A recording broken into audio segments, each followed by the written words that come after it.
Class 9 এর final পরীক্ষার জীবন বিজ্ঞান পরীক্ষার প্রশ্নপত্র। তোমাদের ফাইনালে কি কি প্রশ্ন এসেছিল তা তোমরা দেখে নাও। সম্পূর্ণ প্রশ্নপত্রটি আমি তোমাদের সামনে তুলে ধরছি। প্রথমে 15টি এমসিকিউ থাকে, কি কি প্রশ্ন রয়েছে তোমরা দেখে নাও। আমি স্ক্রল করছি, তোমরা চাইলে স্ক্রিনশট নিয়ে নিতে পারো অথবা ভিডিওটা স্কিপ করেও সেখান থেকে দেখে নিতে পারো। প্রতিটা প্রশ্ন দেখে নাও, খুব সুন্দর প্রশ্ন এসেছে। কিছু কিছু প্রশ্ন একটু ঘুরিয়ে দিয়েছে, সেগুলো বড় প্রশ্ন, ছোটগুলো নয়। এই প্রশ্নটাতে আমরা উত্তর করে দিইনি। তোমরা যদি অবশ্যই কমেন্ট করে জানতে চাও উত্তরগুলো, অবশ্যই আমরা পরবর্তী ভিডিওতে এই প্রশ্নের উত্তরগুলো নিয়েও আলোচনা করব। ঠিক আছে, তো তোমরা দেখে নাও। তারপরে এই যে বিভাগ খ রয়েছে, এখানে 21টি প্রশ্ন থাকবে, তার মধ্যে ফিল ইন দ্য ব্ল্যাঙ্ক, সত্য মিথ্যা, এক কথায় উত্তর সব মিলিয়ে রয়েছে। ঠিক আছে, খুব সুন্দর প্রশ্ন হয়েছে। প্রতিটা প্রশ্ন তোমরা করে যাও। যাদের এখন স্কুলে পরীক্ষা হয়নি তারা অবশ্যই এই প্রশ্নগুলি করে যাবে। হতেও পারে যে সেখান থেকে কিছু প্রশ্ন তোমাদের চলে এলো। আচ্ছা, বিভাগ গয়া যেটা রয়েছে তোমাদের 2 নম্বরের প্রশ্ন রয়েছে, 12টি করতে হয়। কোহল সন্ধান কাকে বলে, অ্যাপিটো প্যারাটো, প্রতিটা ইম্পর্টেন্ট প্রশ্ন এবং সাজেশনের মধ্যেই রয়েছে। জৈবিক নিয়ন্ত্রণে ব্যাকটেরিয়ার ভূমিকা প্রত্যেকে করে যাবে। মসবর্গ ফানবর্গের পার্থক্য, রেপটিলিয়া দুটি বৈশিষ্ট্য, খুব সুন্দর প্রশ্ন হয়েছে। সালোক সংশ্লেষে জারণ বিজারণ প্রক্রিয়া বলা হয় কেন, খুব ইম্পর্টেন্ট প্রশ্ন এটা। ঠিক আছে, প্রোভিটামিন এবং সিউডোভিটামিন।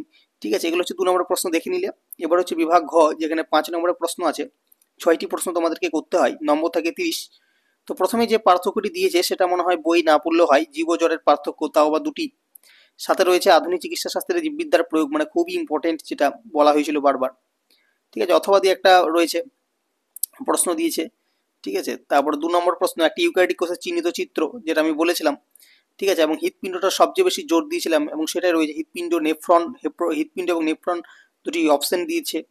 ঠিক আছে, 4 নম্বরে পুষ্টি কি এবং জীবজ পুষ্টির গুরুত্ব আলোচনা করো, সাথে সুষম খাদ্য কাকে বলে। অথবা দিয়ে রয়েছে সালোক সংশ্লেষের দুটি তাৎপর্য, সাথে সালোক সংশ্লেষের আলোক নিরপেক্ষ দশা, মানে তোমার অন্ধকার দশাটা, এই দশাটা আসার চান্স সবচেয়ে বেশি। বাকি যাদের স্কুলে রয়েছে বেশিরভাগ এই ধরনের প্রশ্নগুলি কিন্তু বাকি অন্যান্য স্কুলেই আসবে। ঠিক আছে, এইরকমই একটি আদর্শ অ্যান্টিবডি চিত্র, জৈবিক নিয়ন্ত্রণের একটি সুবিধা একটি অসুবিধা, মাইক্রোরাইসের ভূমিকা অনুজীব সার হিসাবে। ঠিক আছে, বাস্তুতন্ত্র কাকে বলে, বাস্তুতন্ত্রের বিয়োজকদের ভূমিকা, খুব ইম্পর্টেন্ট প্রশ্ন এবং প্রতিটি গুরুত্বপূর্ণ প্রশ্ন। তো এর ধরনের প্রশ্ন কিন্তু অন্যান্য স্কুলে হতে চলেছে। কাজেই যাদের এখনো পরীক্ষা হয়নি ক্লাস 9 জীবন বিজ্ঞানে, তারা অবশ্যই কিন্তু এই প্রশ্নটাই ভালোভাবে ফলো করে যাও, এই প্যাটার্নটি এবং এই প্রশ্নগুলি এবং ধরনের প্রশ্নগুলি। ঠিক আছে, কারণ তোমাদের স্কুলেও আসতে পারে। তো তোমাদের সকলকে ধন্যবাদ জানাই সম্পূর্ণ ভিডিওটি দেখার জন্য। তো তোমরা যদি অবশ্যই উত্তর পেতে চাও অবশ্যই কিন্তু কমেন্টে জানাবে এবং আমাদের চ্যানেলটিকে সাবস্ক্রাইব করে রাখবে, কারণ যখন আমরা এই উত্তরগুলো নিয়ে আলোচনা করব তখন কিন্তু তোমাদের কাছে পৌঁছে যাবে। ধন্যবাদ সকলকে।